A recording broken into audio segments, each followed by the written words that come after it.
Hi, good afternoon, everyone. My name is Binod Shankar, and welcome to this session on machine learning and AI for finance professionals, the 11th in the Career Talk series from CFA Emirates. A quick introduction about myself. I'm on the board of CFA Emirates, where I handle career services. I've spent about 3 decades in banking, audit, in industry and real estate development, and as an entrepreneur and financial trainer. I now spend most of my time as a columnist, keynote speaker, a blogger, and podcast host of the Real Finance Mentor podcast. And of course, my role today as an active volunteer, helping out candidates and members in upskilling and employability and networking. I'm a chartered accountant, a CFA charter holder, and a level 7 qualification holder from the Institute of Leadership and Management in coaching and mentoring. Next slide, please.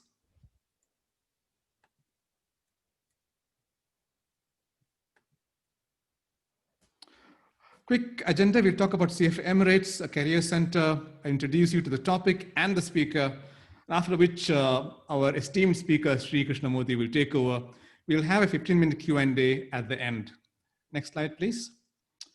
CFA Emirates, probably the oldest CFA society in the region, about 18 years old, probably the biggest as well.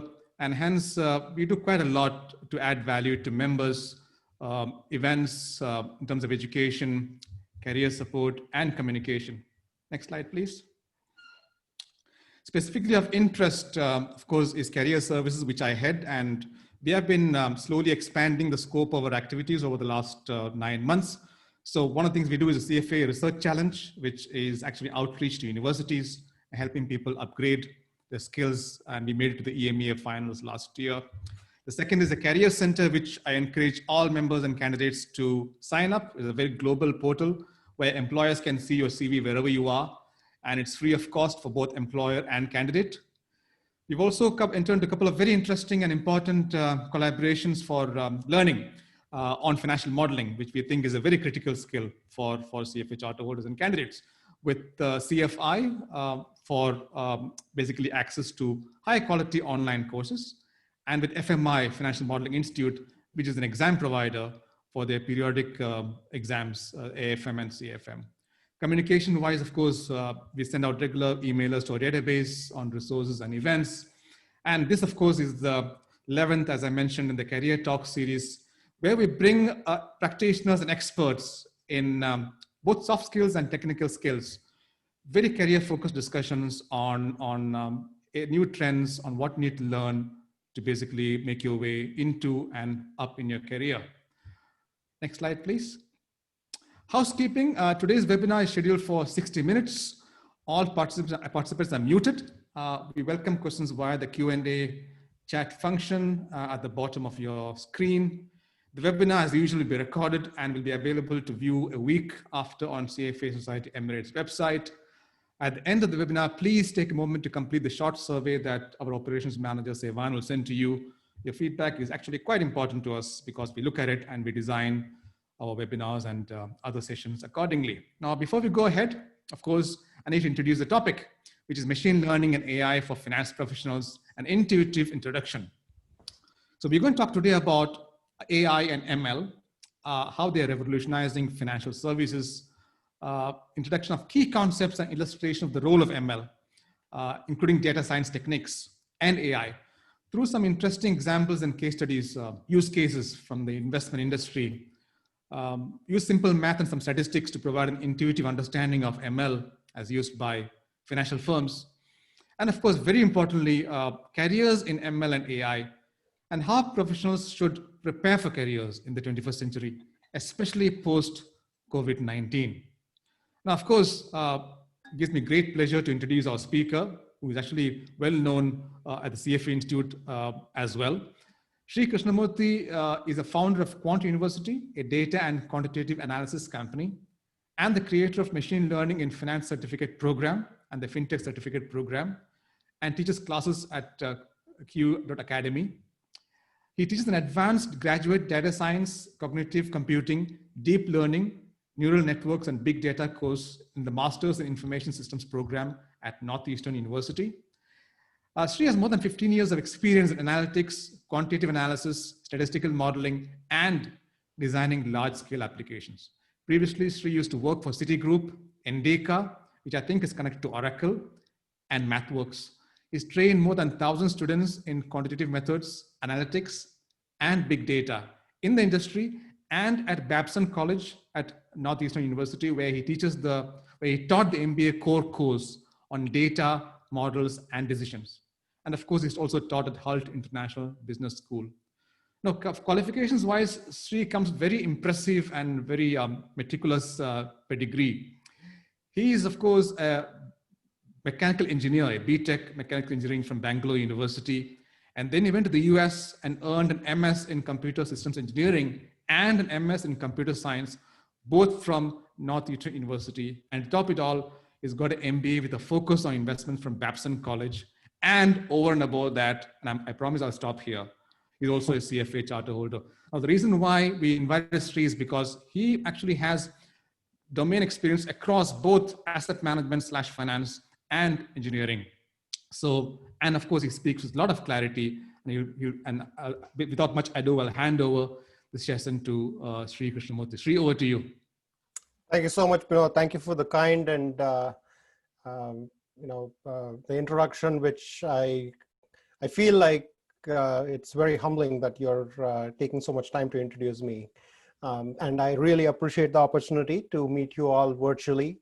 I'm based out of Boston, Massachusetts, which many of you may know is in the northeast part of the United States. And I got my Starbucks coffee in the morning, and it was around 50 degrees, which in degrees centigrade is 10 degrees centigrade.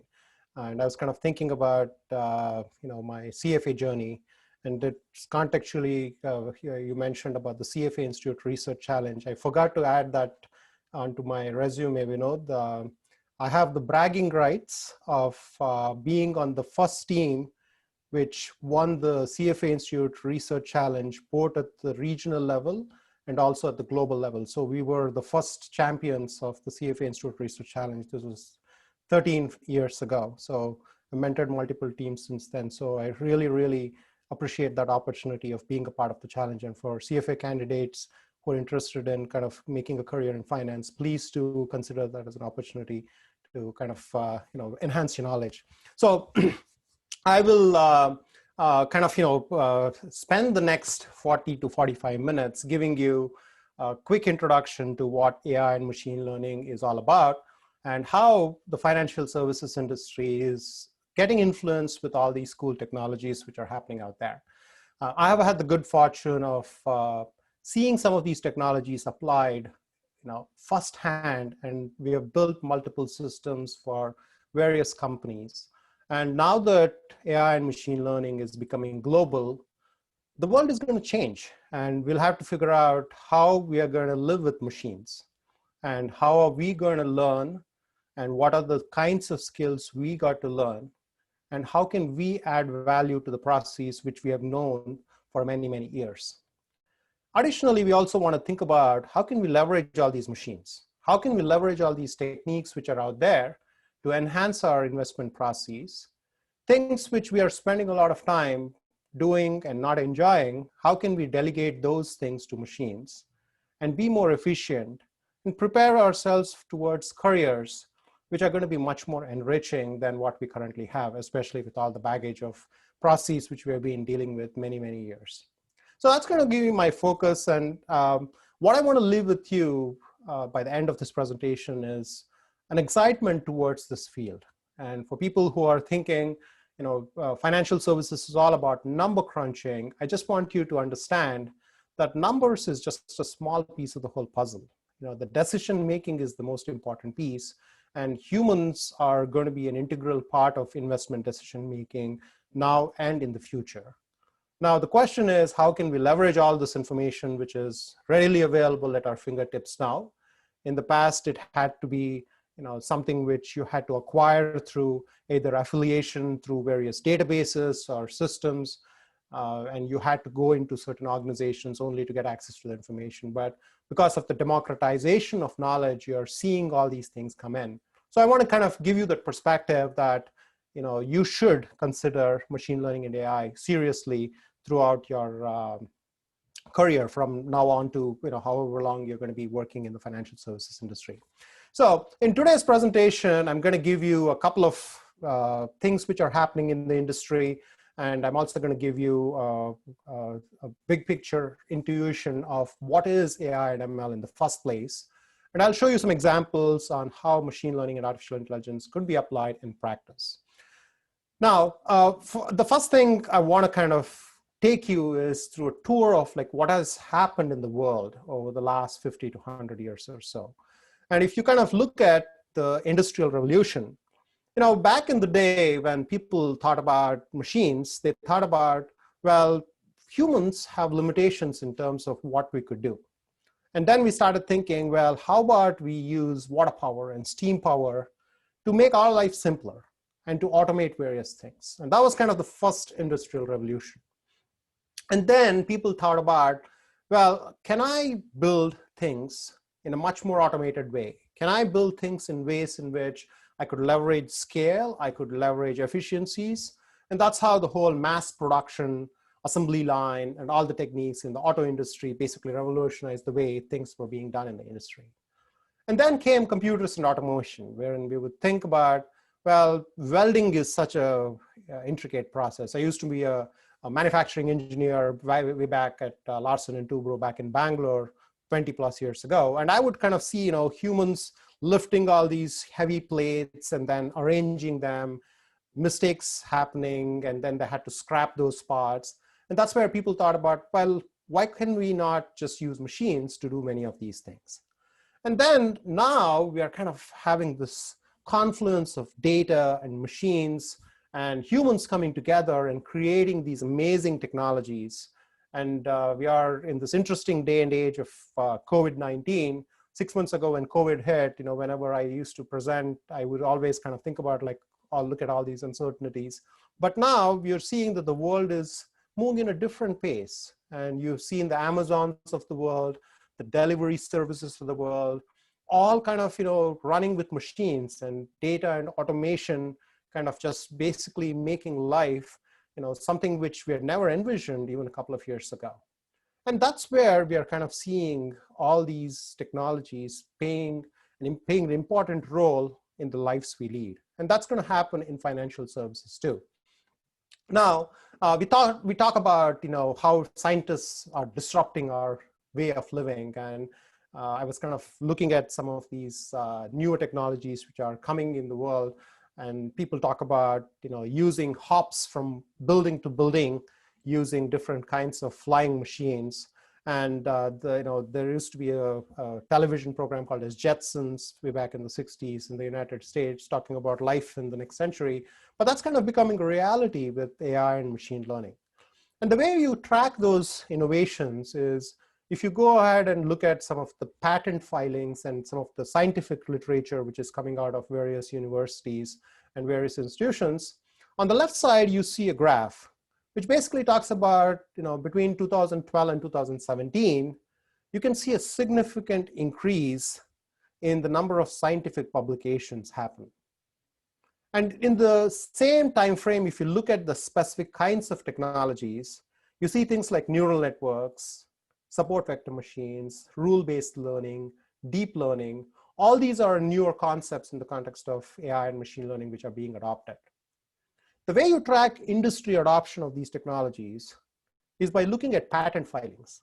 That's where the companies come together and say, well, there are these scientific publications, but we are seeing that this is actually helping us generate business value, and we want to basically make sure that we capitalize upon it, and they file patents. And you can see a significant increase in the number of patent filings in similar areas, which means that there is a significant interest in adoption of these technologies, not only in the scientific community, but also in financial institutions.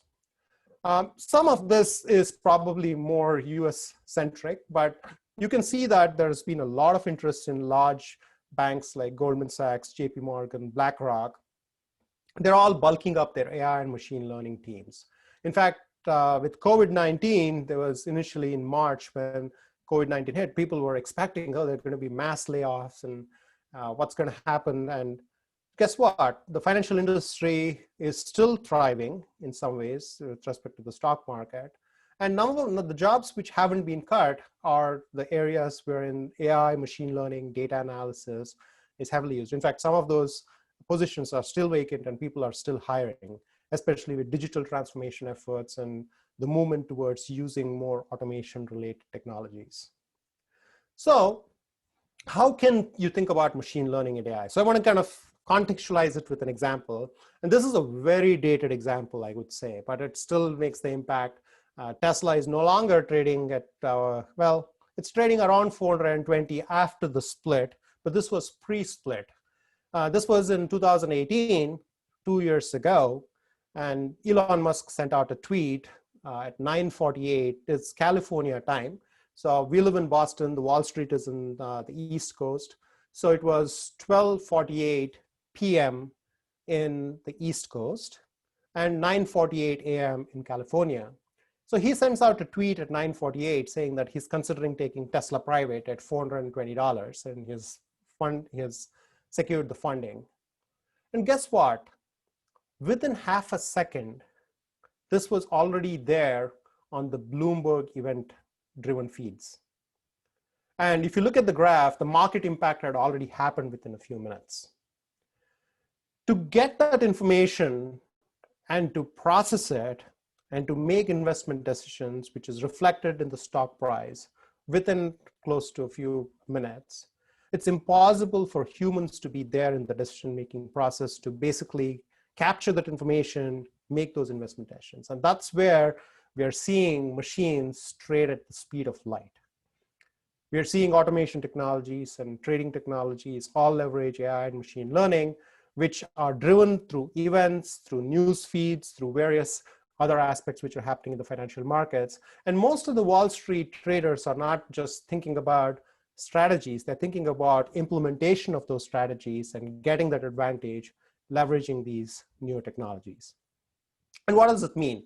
Well, you can think about AI and machine learning in various ways, but if you want to just look at the scientific definition of what it actually means, you can think about machine learning as, well, here are some algorithms and statistical models, and we're going to rely on what's actually happened in the past, understand those patterns, and then build a model which can generalize the things which I've seen in the past.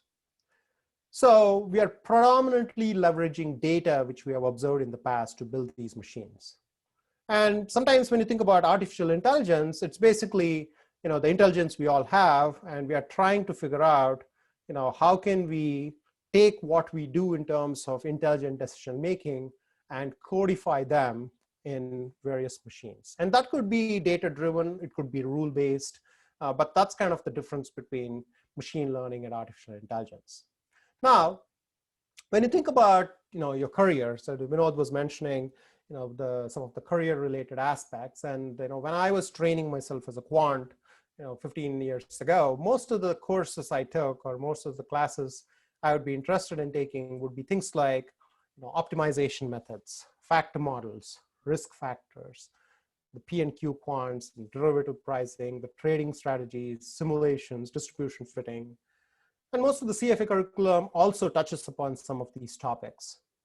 But guess what's happening in today's day and age? The jobs of today in the financial industry are expecting you to understand things like predictive analytics, robotic process automation, natural language processing, deep learning, computer vision, graph analytics, sentiment analysis, leveraging alternative data.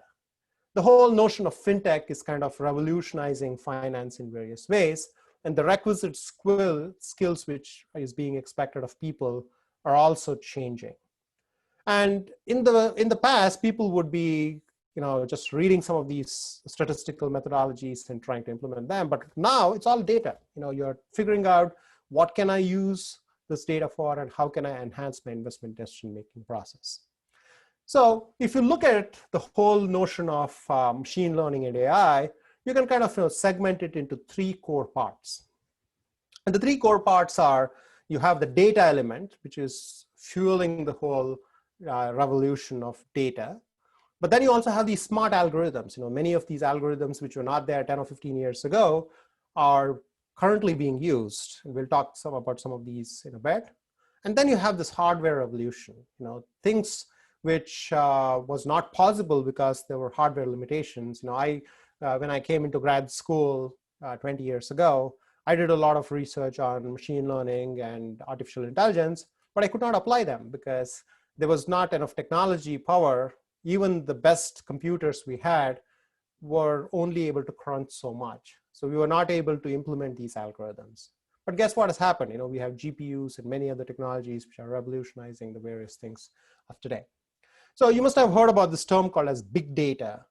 And in fact, I'm teaching a course on big data at Northeastern University this semester. And it's just amazing to see the amount of data, the variety of data, the velocity at which this data is coming in, and also the problems associated with governance and the veracity of the data, as we call it, to understand what kinds of things could potentially be done.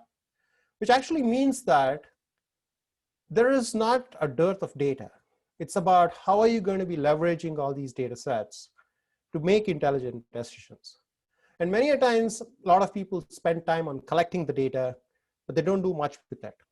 And that's where we got to think about using machine learning and data science related methodologies to be able to get those nuggets in this data and start making decisions. Now, some of this is a little technical, so don't be scared if you're seeing terms you have never seen before. But these are the kinds of platforms which many companies are using today. You have things like Kafka and Spark and Hadoop and MATLAB and various deep learning methodologies like TensorFlow, PyTorch. All these are methodologies which are enabling us to build out algorithms which we had never envisioned 5 to 10 years ago. And guess what? Most of these are open source, which means that you can just download it and get it up and running within 5 to 10 minutes. So it's no longer access. 10 years ago, if I had to get a very complicated algorithm, I had to go and buy that algorithm through an enterprise vendor. And many a times, the cost would be so high that if I was not affiliated with a company like Citigroup, I would not even have access to those kinds of algorithms. But guess what? Today, anybody can just download TensorFlow or PyTorch and build a machine learning algorithm. You don't have to go and buy anything at all. Of course, you need hardware, but the access has been democratized, which means that you have many more people looking into these interesting problems and sharing their work. In addition to that, hardware has significantly changed the way things are happening.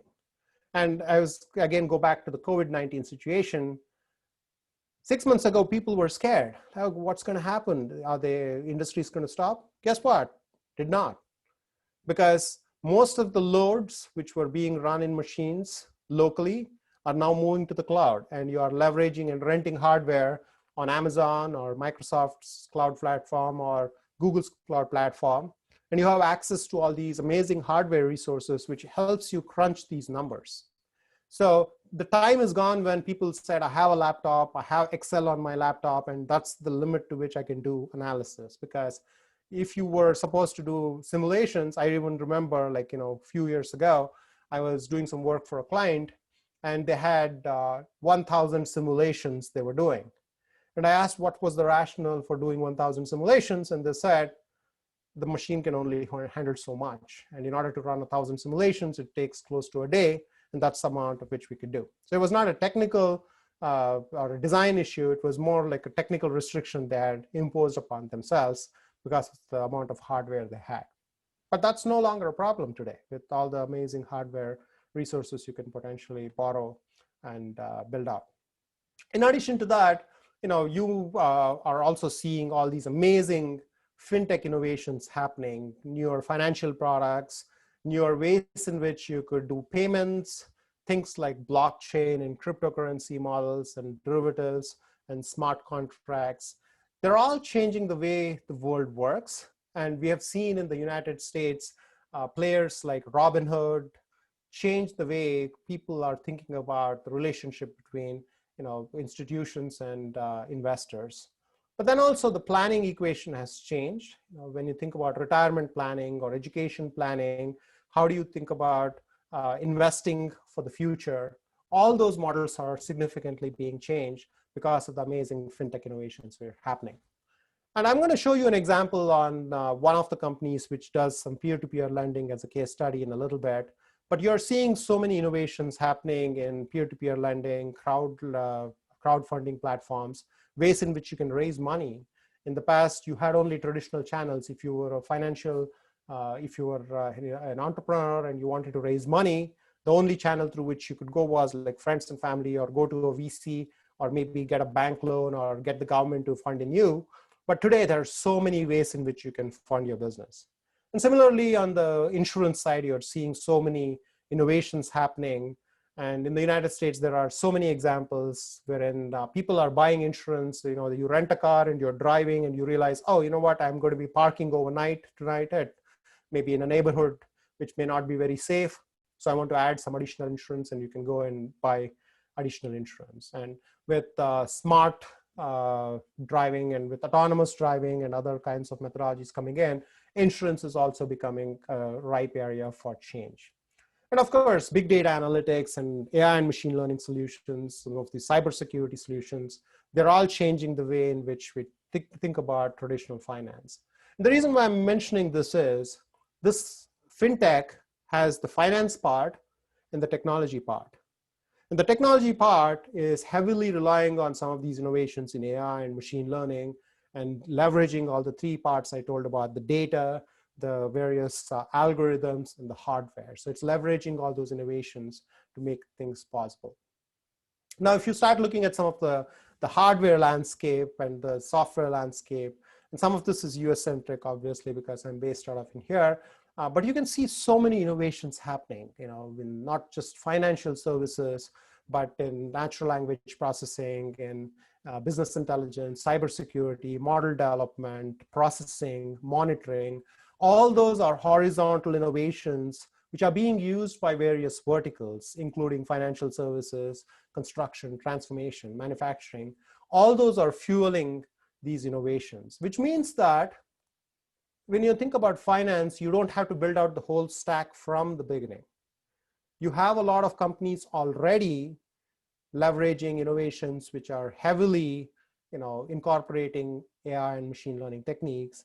And you just have to kind of build out these vertical stacks to make sure that you are leveraging those innovations. So I'll pause here for a second, and I added the slide because, you know, what does COVID-19 mean for the adoption of AI and machine learning in financial services? A couple of things we're already seeing, right? So you're seeing automation is significantly increasing. When you think about digital transformation efforts, some of the traditional firms were saying, you know what, time is not now. Let's think about it when we really need. Guess what? The time is now. Everybody is going into digital transformation efforts and moving things to the cloud. There's a lot of interest in synthetic data generation, and I'm going to share some examples on synthetic data generation, but people are thinking about, well, what if certain things happen? How are our systems going to handle those kinds of scenarios? Especially with so much chaos and uncertainty out there, we do not have historical precedents to figure out like what could potentially be done. And then we're also seeing some of these edge use cases put into test, because there was also a huge hype cycle on what AI and machine learning could do.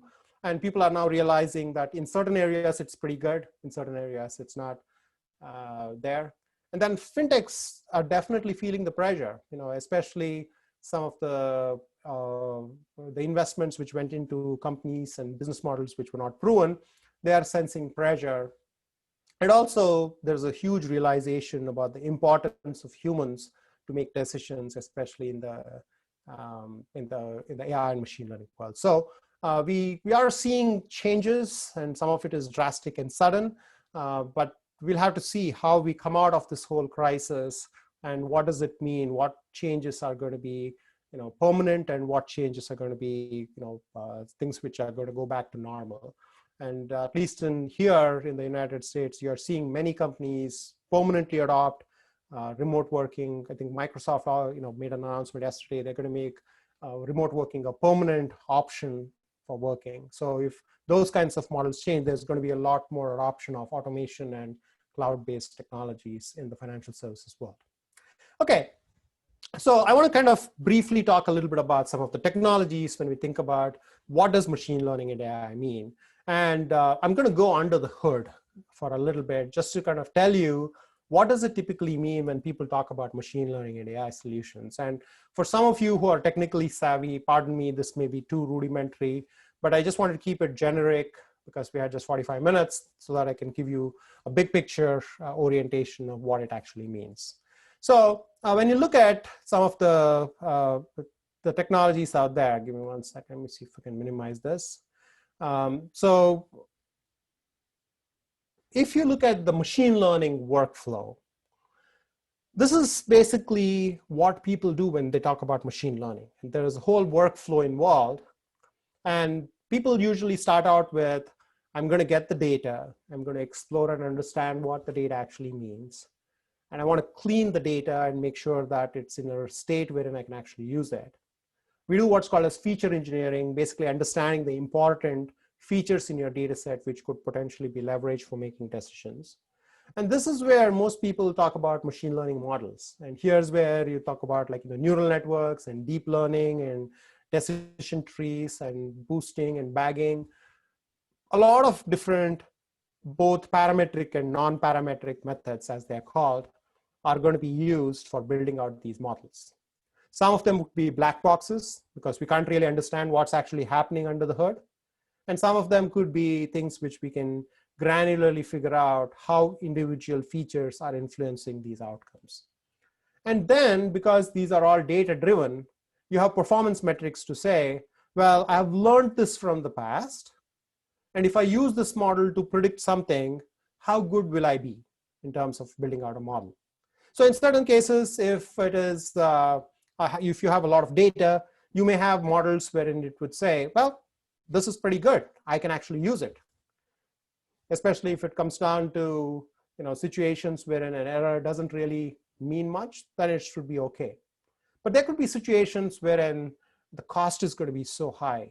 So you have to think about things like fraud detection or anomaly detection, wherein you may have to do other things. And you have to basically tune your model to make sure that you're not just focusing on the overall accuracy. You may have to start thinking about how good is it to address a particular problem at hand. And then comes the whole notion of how am I going to be making these models available to my end users? And that's where you have some of these deployment features wherein I'm going to be putting on the cloud or creating an app or creating a dashboard or whatever it is. And then you have things like risk management and compliance and model risk management kind of all come in. So the reason why I'm mentioning this under the hood thing is you don't have one person or one team doing the whole thing. You have different pieces of the puzzle when you think about machine learning. So, and it's all not going to be CFA charter holders starting from scraping to building out the models. And it's also not going to be something wherein everybody will have to learn Python and start coding up in Python. So you got to understand where you come in terms of domain expertise and what value you can add into this workflow. And also collaborate with the right kinds of people. So the financial industry, when you think about change, the change is not going to happen wherein people who are currently having all these domain skills are just going to upgrade themselves to learning Python or something else and say, okay, now we are going to be machine learning professionals. It's going to be a whole change within the environment wherein the new hires who are going to be coming in will be machine learning savvy, will be data engineering savvy, will be cloud savvy, will be trained on how to evaluate different models, and they're going to bring in newer ideas into the workflows. They're going to bring in newer ways in which you can potentially process the data sets, and then work in tandem with the traditional financial methodologies and people who have been working in the traditional financial side of things, and then creating new products and creating new innovations. And that's the reason why when you think about, look at the job boards of the JP Morgans or the Goldman Sachs of the world today, they're not saying, well, we need a CFA charter holder and a person with machine learning and a person who knows Python. They're saying, well, I want to have a technologist who knows all these things because we have certain skills already, but we want to augment these skills. So what I want to emphasize in here is if you are a young professional who are trying to get into the financial services industry, balance it out on what's your strength. when I came out from my undergraduate degree in mechanical engineering, computers were new and we were learning all these things. So I spent a lot of time in my early careers learning how to program, how to build out various technologies, and it's come handy quite a bit. But also know what your strengths are. Don't just pick up something just because you feel like that's going to change your resume completely or pivot your whole path. Think about strategically using your background and interests and collaborate with people who have developed expertise in other areas. And rather than having two generalists learn a little bit of specialized technologies, it could be a generalist working with a specialist, which could potentially add value and bring in interesting aspects. Okay, so I'm going to skip this. I'll just share the slides. There are various ways in which you can potentially look at some of these machine learning algorithms. I mentioned briefly about anomaly detection, but there are different kinds of problems which could potentially be addressed with machine learning. And I want to briefly spend a little bit of time on some of the challenges you may have to face when you're trying to adopt machine learning and AI as manufacturing, as an investment professional. So one thing to note is machine learning, even though there is so much hype, it's not a generic solution to all problems. It has its value, but it's not going to replace everything we've been doing. So just make sure that you understand that it is something which can uniquely add value in certain cases, but not in all cases. The other thing to also note is many a times people get excited when they see some news story or when someone comes and presents a solution and says that our machine learning model is going to generate so much more value. But the problem is many times it could be overfitted and you may not have enough data to test it out on other scenarios. And there may be other issues you may never have seen before. So many times you may have to do a lot more rigorous testing. And that's where your knowledge comes in. It's not just adopting a black box solution saying, well, somebody must have tested it. It's you having that methodology to make sure that you're understanding what the model can do and cannot do, and then only deploying it into production, the ones which you feel are going to add value. The most important thing to note is, we are not judged in the industry based on the quality of technologies we use. We have a fiduciary responsibility towards our investors, and we want to make sure that their interests are taken care of. And technology is a facilitator, but the technology and the marketing should not be driving our methodologies. The other aspect is, this field is very novel. It's been in vogue. It's been of interest only in the last 5 years or so. So we don't know everything about AI and machine learning. It's interesting, but you got to know that we're just getting started. We don't have all the answers to this yet. So make sure that when you think about just replacing certain methodologies, you're doing your due diligence on what works and what does not work, how much transparency is there, how much can you actually audit, how much can you interpret and explain before you adopt these solutions. And then also the metrics you choose will determine whether the model is working or not. Because many times people may think about just assuming that if I have a good accuracy, it should work. But many times if you don't have the right metrics, then obviously you may not be able to get the right kinds of results you're desiring. And then finally, there is a lot of hype, and I just want to be very honest about that.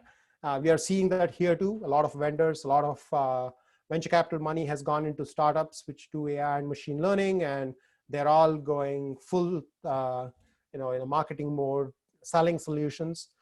So just make sure that you understand and you can vet out those before you can actually just adopt and look at the solutions which are just being sold to you. Okay, so I want to spend maybe a couple minutes just kind of explaining some of the potential use cases of AI and machine learning before we can do our Q&A. I want to show you two examples which I usually teach in my classes. One is primarily an application for peer-to-peer markets, which if you look at a company called Lending Club. So what they do is, if I am trying to borrow money and I cannot borrow it through my credit card because I have a bad credit score and I do not have a traditional bank account, So what I could do is go to this peer-to-peer marketplace and say, hey, I'm interested in borrowing money. Can somebody lend money? And investors or people who have discretionary money who can potentially lend will potentially say, you know what, this person wants to buy a boat. Let me lend him $100 and I will charge him 30% interest. And once your loan has been fulfilled, you will get a specific rate. And obviously the investors are going to take risk, but they'll be getting much, much higher return compared to that what they would have potentially gotten had they invested in other markets. So it's peer-to-peer. If the lenders and the borrowers are okay with the deal, then the transaction actually happens. So what we did was we basically took some of the publicly available data and then built out a calculator on what would be the interest rate you can expect for a loan of a particular criteria. And we just leverage historical loan records, which is publicly available.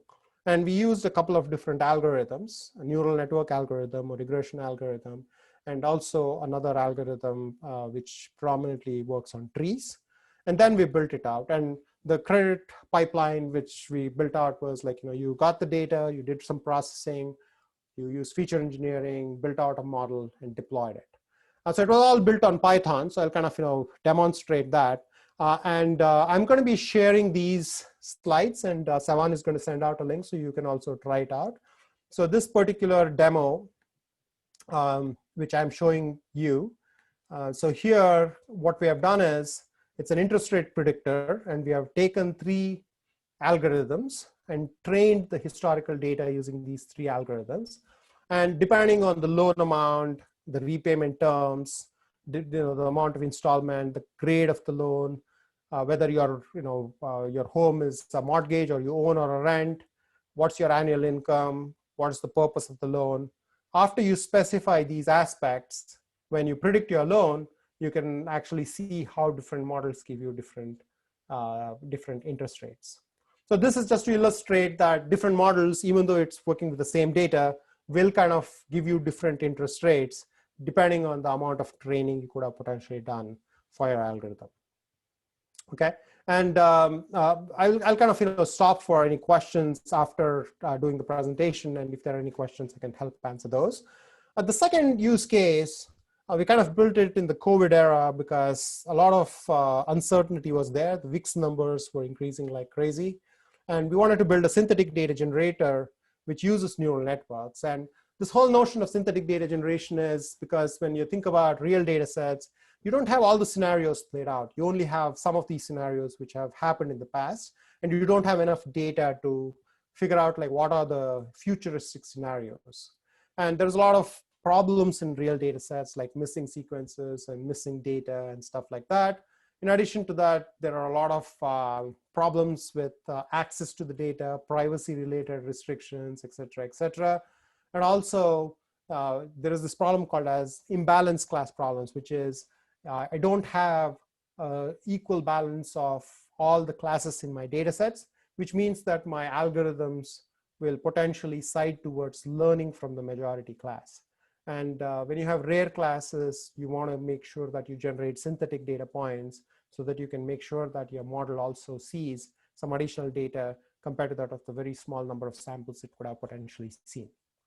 So what that means is, this is just a brief introduction to this neural network technique called as GANs.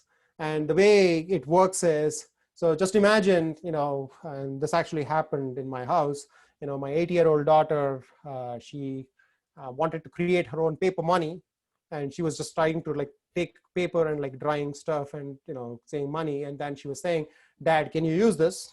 And I would say, well, no. And then she started like looking at the dollar bills, and she was like trying to like picture, each one of them and drawing them. And that's typically what, fake money is. And the point here is the algorithms, you can generate fake data, and you have a discriminator which will see whether the data is fake or real. But because it's a neural network, the fake data generator starts getting better and better and better. And the discriminator is able to, figure out what data is, whether it's fake or real. and it'll be able to discriminate it better. And once you get to a point wherein the fake data generator is really, really good, and the discriminator is finding it very difficult to distinguish whether the fake data is real or not, what I have on this side of the equation is a very good synthetic data generator, a fake data generator. So that's predominantly what the technology is, which is this technology called as GANs, or generative adversarial networks. And we built out another demo just to illustrate the power of using some of these methodologies. So let me illustrate that. So here, this is a Wix data generator. So what we did was we go into CBOE and get the latest Wix data.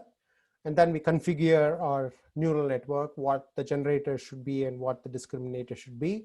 We basically decide the window length and the overlaps and specify the start and the end date and how much training do we need to do.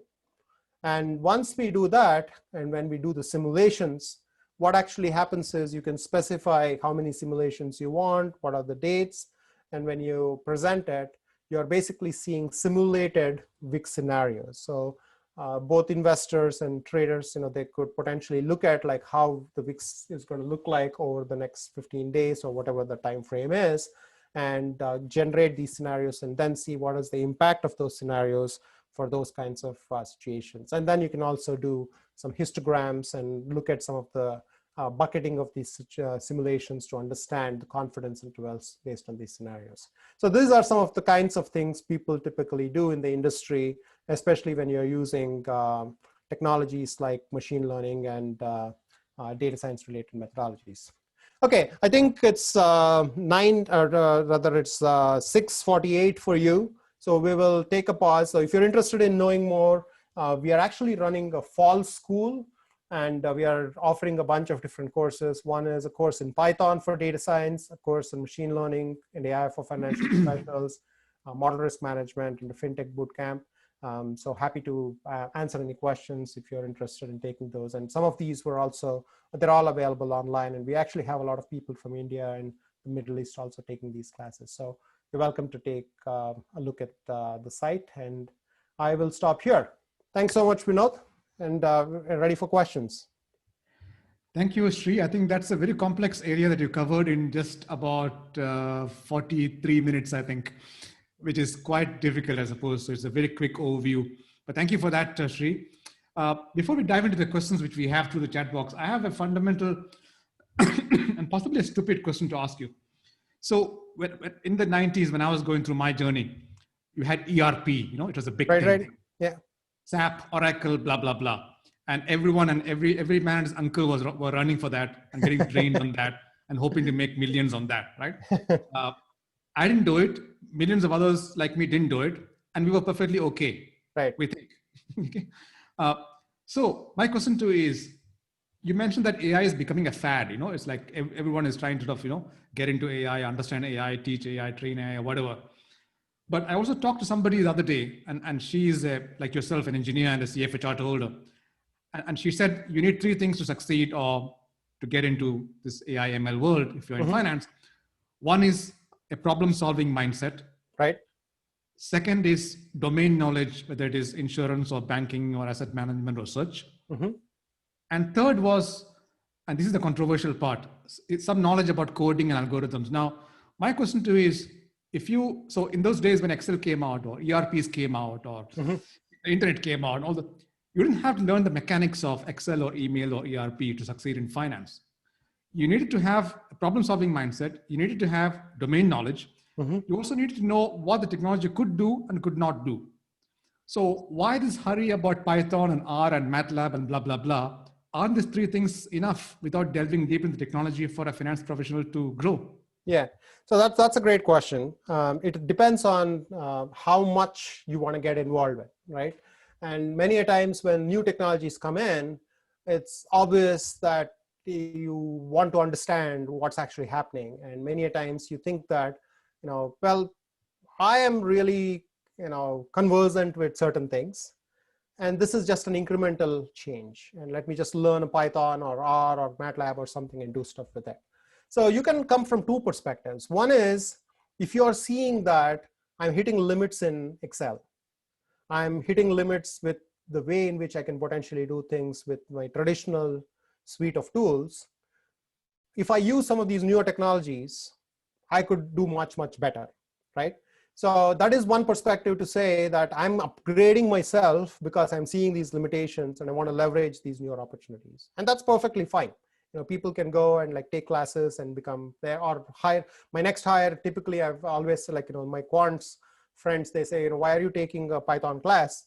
And they would say, I'm never going to be coding in Python, but I will know what I don't know. And I will also know how much difficult it is to actually adopt it, so that my next hire will be someone who knows those technologies really, really well, so that I can rely on them to build upon things. But the second thing is there's also a little bit of hype. There's always this notion of, well, you know what, maybe if I add that one additional keyword onto my resume, it may make my resume much more appetizing compared to someone who does not know Python skills. So that's why we call this course called as Just Enough Python for Data Science, so that you are focusing on the domain rather than just the mechanics of the language. I see a lot of, because the language is free, everybody is just scraping the internet, putting together another course. Some of the recent courses I've seen, they start with okay, we're going to talk about this, and this, and they can fill up 8 hours. But the point is, you're not actually getting the big picture. So the tool chain is also getting more and more sophisticated. You don't have to learn coding from scratch. But if you are having that mindset that you would want to explore more and be on the cutting edge, it will give you that advantage if you know it more. Thanks. That's a lucid answer. I like the question. The course name, Just Enough Python, right? Yeah. So everybody wants to optimize it. In fact, I had a call with one of my clients who actually has built a lot of models, and they wanted us. We also do model validation work. We also do risk management for machine learning models, and they wanted to validate their models. And they said we have taken 1.5 years to build these models, but we have very limited budget and time to validate these models. So can you propose a contract wherein we can only do limited amount of validation? And I asked them, how much time have you taken to build the models? They said 1.5 years. How much time do you have to validate the models? It's maybe a couple of days. It's well, you're asking for just enough validation to pass through the gate, if you will. But that's not a good perspective, especially if you are wanting to do due diligence for more sophisticated models. Right. We have a question from Martin James, who is incidentally a civil engineer as well. Now, Martin's asking, how can people without a programming background learn about AI/ML, especially finance applications? And second question, I suppose, is, do you recommend a master's course or program? Yeah. So a couple of things. So if you are interested in financial applications, there are now a lot more publications and books available on how to do machine learning. And you got to pick and choose, because some of them go into technical depths very fast and you'll be lost in the details. So you got to be very careful in terms of picking up your first or second book to understand what these applications are. I would actually start with the problems you have in mind and why you want to use machine learning in the first place. Rather than starting from the other way, saying, let me learn machine learning and AI and reinforcement learning and deep learning, and then figure out where will I apply this, right? So you may have to think about, narrow your scope to saying, fixed income analytics, or I want to do something in the context of equities or risk management, and then start looking at what are the applications of AI and machine learning in that particular area. And I think that's going to be much more productive, because you're bringing in the context first and then figuring out what does the solution actually mean for that particular context. Now, with respect to the master's course, frankly, I think the value of some of these programs, which are packaging certain courses for you, is kind of diminishing over time, because you have to get into this mode of continuous learning in the industry. And that's the whole goal of the CFA Institute, right? You have this continuing learning credits, and some of the newer modules they are announcing in terms of AI and machine learning is also to reinforce that notion of continuous learning. So you have to learn how to learn rather than think of it learning as a time-bound thing, which you have to do it in like 1 or 2 years, and that's going to prepare you for the rest of your career. So that mindset has to be gone, because there's no way, at least in today's day and age, you're going to learn whatever you're going to be needing in your career over the next year or two. What you have to think about is, how am I going to be constantly updating my skills? What is my investment going to be? And the reason why I teach is because I learn every year, every semester I teach, and I learn new things every semester I teach. And everybody has to incorporate that as a part of your life. It's like your workouts, it's your, whatever routines you have, learning should be a part of your routine. And with Coursera, Udacity, and even some of the programs we offer at Quant University, you could potentially build that rigor of learning. So unless you have something very specific in mind, wherein a master's program is going to achieve certain things. I mean, for that actually happened to me when the reason why I did my MBA was because I did not have a financial services background, a formal financial services background. I was primarily trained as an engineer and a computer scientist, but when I was at Citigroup, I was dealing with all these products, which I never had any exposure to. And that gave me the bridge to understand my financial products. And that was helpful. But I wouldn't recommend just to acquire knowledge of AI and machine learning, go and get a master's degree. Thanks. I've got a question of mine before we jump to the next question. Quite a few questions here. And I want you to keep your answers brief, please, Sri. Yeah? Sure. Is it easier for an engineer to study finance than for a finance person to study coding and AI and ML? It all depends on the mindset. I've seen both people do well. Frankly, just my journey was like, it was easier for me to pick finance because, it was all codified and like protocols and all that stuff you get trained as an engineer. If you are a financial services person and you want to pick up like programming, I would start with logic, like, how do you actually do small things, and then kind of build upon it. Thanks, Sri. Now I've got a question from an expert in AI and ML, who is also an engineer and a CFA chart holder, and you can make out by the nature of the question, right?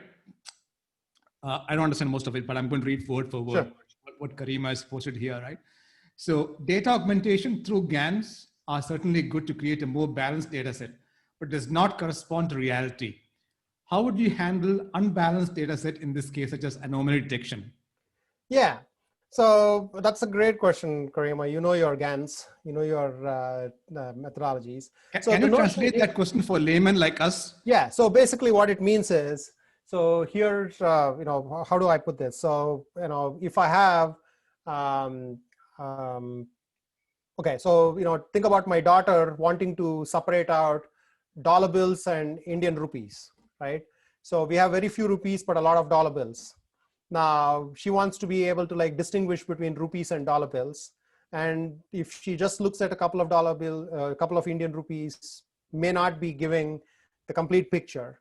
So she's going to create more paper-based rupees so that she can like have enough rupees so that she can distinguish between them. That's kind of the big notion of GANs. The point is when you create new data sets, you want to create it in a way which represents the rare data problems. So if you just create data problems which are not representative of the rare class problems, it may not be very easy to be able to like augment it properly. And I think we are going to get a little more technical. So Karima, I would recommend just shoot me a note and we can have a further discussion on it. Because it may be very contextual to the thing that's happening. But the point is that we have used it in multiple situations and it has not been a problem, especially when we know enough about the rare class problems. Right. Where and how does blockchain fit into the framework of AI ML? And do you believe it is here to stay? Well, blockchain is a technology, right? So, in the AI and machine learning, you get everything bucketed in this fintech umbrella. So there may be some use cases of using AI and machine learning in the context of blockchain. But blockchain, if you look at it, in fact, I have a white paper, I can send it to Sevan if you're interested in it. We call it like the basics of blockchain kind of thing. So think of blockchain as just another database, wherein in the traditional database, if I basically write something, I can go and change things. and people don't trust the database because you can always like overwrite things. If I had a distributed, publicly available ledger, which can store things, but it's immutable, so that once you write into it, you cannot change it, it's going to create this store, which is not going to be, which is everybody in trust, right? So that's basically what a blockchain is. And there are so many applications. And the reason why cryptocurrency has thrived is, cryptocurrencies, relied on blockchain for making sure that the transfer actually happened from one, if I say I transferred X amount of, Bitcoins from one person to another person, it was actually done, which was recorded on this ledger. So I would say blockchain is another technology just in the context of the whole thing, but need not be bucketed with AI and machine learning. Fair enough. I've got a question from Zubair Malik, right? He says that most of the business are seeking for RPA solutions. I suppose he talked about robotic process automation, right? How can we make them understand that rationale and cognitive thinking is imperative for decision making? Yeah, so the use cases where an RPA has been successful is you have clear codified ways in which you have been doing things, and that could be easily implemented as a part of a pipeline. And so I've seen pipelines wherein whenever there is ambiguity, a human in the loop can be initiated. So you could basically have certain things happen, and then you have a decision point and you are not sure. If it does not meet certain thresholds, you will say a human is going to make that decision, whether it's, you had a check, you basically did an OCR on the check, and now you're trying to like deposit money in the bank, but then you don't know whether it's a 9 or a 0. And then you want a person to validate whether it's a 9 or a 0. So the human can potentially come in. But if you're 99.9% certain that it's a 0, then you'll kind of transfer it. So the logical aspects of what humans do can potentially be codified easily. The cognitive and the aspects wherein you'll have to come in from different perspectives. So that's still not fully codified yet to make it easy for an RPA process to incorporate. So that's where humans do come into the picture. So I think, Binod, you're on mute. Yes, I think that's all we've got time for today. Don't be disappointed, Samshri. I'm going to share your email address with all the participants. Please, absolutely. So I'm right now posting it on the chat box here. For those who could not get the questions answered, please reach out to Sri. And I'm sure he'll be happy to answer your questions with his wide expertise and insight. Yeah. I have shared your email address anyway. Thank you so much, guys. Yeah, thank you, Sri, for, yeah, that's it. Yeah, all the coordinates are there, right? Absolutely. He's on LinkedIn as well. Thank you, everyone, for attending. And hope you picked up a few valuable tips on careers and everything else. It's a vast topic that's impossible to cover even in a few hours or even a day. I think Sri did a fantastic job of giving a fast overview. Again, please fill the survey form that Sevan will send out to everyone. And thank you again, Sri. I appreciate the opportunity. Away in Boston. And have a nice day, everyone. Have a nice weekend here in Dubai. Take care. Thank you Bye. so much. Thank you for the opportunity. And thank you again for the invitation, Sevan and Binod. I really appreciate it. And I wish you all the best. And hopefully we'll stay connected online. Thank you. Pleasure. Thank you. Take care. Bye-bye.